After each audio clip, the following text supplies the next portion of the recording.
Just fix this real quick. So the Eagles decided to trade Sam Bradford today.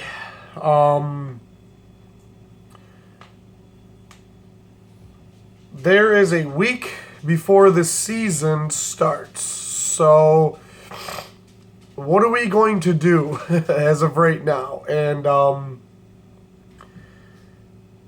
I'm still trying to process this and everything. I've been watching everybody's reaction videos today and everything, and I guess it's time for me to put my 2 cents in. I haven't uploaded a video in a while. I've been actually away for work.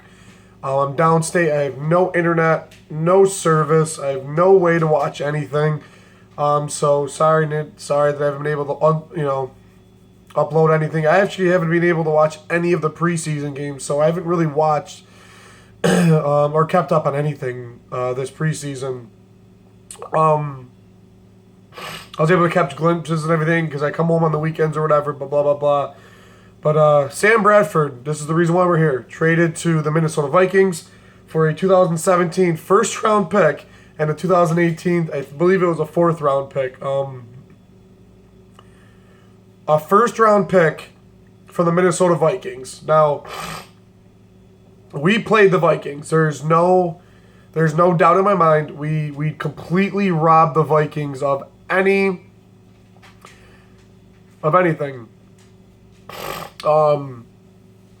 Teddy Bridgewater being hurt his knee, or something, tore his ACL or something, I believe, earlier this week, and so they needed somebody. The Vikings needed somebody, and they believe that person is Sam Bradford. What a horrible decision on the Minnesota Vikings. Thank you for taking Sam Bradford off our hands, but at the same time, we just wasted $22 million on him for nothing. So now the situation is it's Wentz or Chase Daniels, and I was all for Chase Daniels even when we had Bradford and everything. So before I start all that, I'd like to give my condolences to the whole entire Peterson family. Doug Peterson's father died, Gordon Peterson. So my condolences out to them.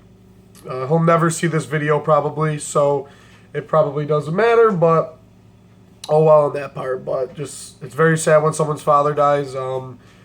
It's a very sad situation, and my condolences out to you guys. So I was looking at some of the stats this year for Wentz and Daniels. I got it written down right here. Wentz only played in 1 preseason game. He had 89 yards, 0 touchdowns, I think 1 interception. And Chase Daniels, with his 3-year deal, money making deal, working with Doug Peterson in the Kansas City offense, goes for 332, 1 touchdown, and 2 interceptions. And I believe Sam Bradford had less yards, and I think he had like the same or less TD to interception ratio. So who do you start? Who do you start week 1 against the Browns? Who is more ready? I watched the whole Howie Roseman press conference today, and they don't even know. They don't even freaking know. I don't know because I'm not a coach, but according to Howie Roseman and all them, it's a coach's decision. That's who's going to make the decision. The safe bet is it's going to be Chase Daniels. I mean, he's the one that worked with Doug Peterson. He's the one that worked in Kansas City as a backup to Andy Reid. So the safe bet is to play Chase Daniels. Also because Carson Wentz, his ribs are almost healed. I believe he has 1 broken rib left from what I saw before. And I think he has like 1 more rib that's got to heal or whatever. But I just don't see him ready for week 1 against Cleveland. It is Cleveland, and we have a good chance to win. But it's going to be tough. So we'll see what happens there, I guess. But the fact that, there's a good and the bad. The fact that we don't have a quarterback now, we're going to have a quarterback battle. Since McNabb, we haven't had a steady quarterback. There always was that toss-up of quarterbacks, after McNabb was shipped out. So, from Nick Foles to Michael Vick, Mark Sanchez, Sam Bradford. So, I mean, we never really had. It's always been a quarterback battle, and I think that's what's going to be all year. I could see Doug Peterson playing Wentz game 1 and then playing Chase Daniels game 2. I don't see us winning that many games this year. I mean, I think before a couple videos ago, I think I saw the Eagles going. I can see us going 9-7 this year. But like I said, nobody knows. We're in a weak division. 8-8 will win the division this year. I don't see the Cowboys doing anything this year, even with Dak Prescott. I don't see the Giants doing anything with all their monster deals and all these people. Even Victor Cruz coming back. I mean, you guys all know, all you Eagles fans know that we hate everybody that's in the NFC East. Kirk Cousins is a fluke. Putting a franchise tag on him was ridiculous. The only reason why he won anything last year is because of Jordan Reed, Pierre Garçon, and Deshaun Jackson. And they're, with Junior Gillette being out, tearing his knee up, and I mean, I know Josh Norman's there to ruin Odell Beckham twice a year, but I just don't see. I can see the Eagles winning this division. I mean, you look at, our defense has gotten a lot better with all the additions, all that nonsense, all that BS. But look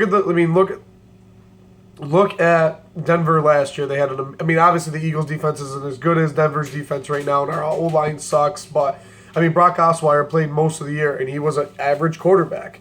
But unfortunately, Chase Daniels and Carson Wentz are below average quarterbacks right now. We don't physically know what Carson Wentz is capable of. Thank God we didn't choose Jared Goff because he already lost the starting job over there. But if it was, honestly, in my opinion, I would play Chase Daniels week 1 due to the fact that he has the experience and the fact that he is more healthier than Carson Wentz is. There's just no reason not to play Chase Daniels to see if he can step up and do what he has to do. But this is going to be a quick video. 53-man roster done. All the guys that got cut. I was really shocked to see Cody Parkey on there, our kicker. I know we got Caleb Sturgis last year. I think he was from the Dolphins, I believe. And Cody Parkey just had a bad. He got hurt last year, but the year before that, he had he was really good as, I believe he was a rookie, at least last year or 2 years ago before that. But to see him, he'll be on the practice squad. Most of those guys are going to be on the practice squad that you see. And, but you don't know. Who knows? But the main focus is that we have a week left to grind out and see who's going to play.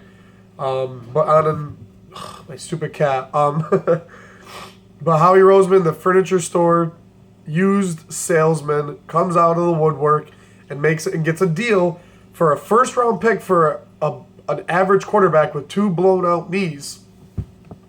2 blown-out knees, and cruddy numbers when he was on the Rams, and not so fitting numbers when he was with the Eagles. So we'll see what really happens. Like I said, if it was up to me, I would play Chase Daniels week 1. Unless Wentz was ready, not even ready. If Wentz wasn't hurt, if Wentz was completely healed 100%, I would say go Wentz. This is the future of our franchise. If Wentz isn't hurt by week 1, play Wentz. If he is, you got to go Chase Daniels. You have to. You can't risk, Doug Peterson can't be like, well, Wentz, I know you're 90% healed. You got to go in and play. We can't risk Chase Daniels. Get to 100%, Wentz. You're young. You don't want to do that to yours. I don't need another Michael Vick where every single week he has to wear something to protect his chest. Obviously Michael Vick was older, blah, blah, blah, whatever the case may be. But, you never know how serious an injury is until you get to the nitty-gritty. But he's going to get an MRI. He's going to do what he has to do. But used car salesman, used furniture store salesman. GM, we lost. I believe we lost our 2017 first-round pick. But now we got it back. So no matter where the Vikings lead next year, which most likely is going to go into the dirt because Teddy Bridgewater is substantially better than Sam Bradford. I can see us having a top 5, maybe top 10 pick next year, which is great. And then having that 4th-round pick, for any of you fantasy guys out there, that 2 middle to 3rd to 7th-round picks are so important. And it's great. I don't know. I think we stole this from the Vikings, and it sucks because I feel bad for Sam Bradford because I really, really wanted him to. I wanted to see what he can do in our offense because he was always in that hurry-up offense from Chip Kelly. He never really had time to read audibles or read defenses or call specific plays, move guys around. I wanted to see him like move Sproles around and move Huff around and stuff like that. But now we're not going to be able to see that, and it sucks. But I can still, it is what it is. But we have to fix so many things first. I mean, the quarterback is the main position, but we also have to fix our offensive line because it's garbage. Our defense is looking a lot better with Jimmy Schwartz coaching. It's great. I'm so happy. Frank Reich is making the offense phenomenal, I believe, in my eyes. But we'll see. We'll see what happens. But at the same time, too, like, why... I could have saw Colin Kaepernick going. Hell, Josh McCown. I mean, hell, like, even go for Mark Sanchez. I mean, but why would why? I hate saying it, but, like, Sam Bradford was probably the best situation and the best chance for us to go anywhere this year. And I'm not saying we're going to go 1-15 like EDP says. I'm not saying we're going to go, 4-12 and anything like that. I mean, I honestly can see us as long as our defense stays healthy, and as long as Jordy Matthews stays healthy, and I believe Dorrell Green Beckham is going to be a monster this year. The dude's like 6'4". He has a monstrous 40 time. He's going to be a monster, and whatever the locker room issues, Eagles always have locker room issues. Every locker room has issues, so they just like to punch that shit in to like piss us off, but it happens everywhere, so it is what it is. But I actually am not able to go to the game, which pretty pisses me off. Like I said, I'm away for work, but I'll be able to watch the game. I was able to get that Sunday off, but I just wasn't able to come up with the money, so I'm pissed I'm not going to see any of my Philly Night boys and girls, but it is what it is. I'm going to try to get to another game, but the draft will be in Philadelphia next year, and that is only a 4-hour hop and skip away from being in New York. So I will be at the 2017 NFL draft with my Wentz jersey on to see who the Eagles will pick up in the first round. And I want to piggyback off of Philly Night Desert Eagle, who said, you're bringing... Sorry, I have a cold. It's horrible, but... You're bringing the draft to Philadelphia for the 2017 season, and the fact that the Eagles didn't have a pick, it's like you said, it's like showing up to your own party and not being able to party. It's not fair. But the fact that we have a pick now is great. Like, Howie Roseman doing what he has to do. We can do so many other things, but I'm going on a rant now. So, Doug Peterson, you're a smart coach. I believe in you. If Carson Wentz is healthy, play him. If he's not, Chase Daniels, you're the guy. So, on that note, go Philly, go Birds. Shout out to all the Philly Knights. You know who you are, and I appreciate you guys.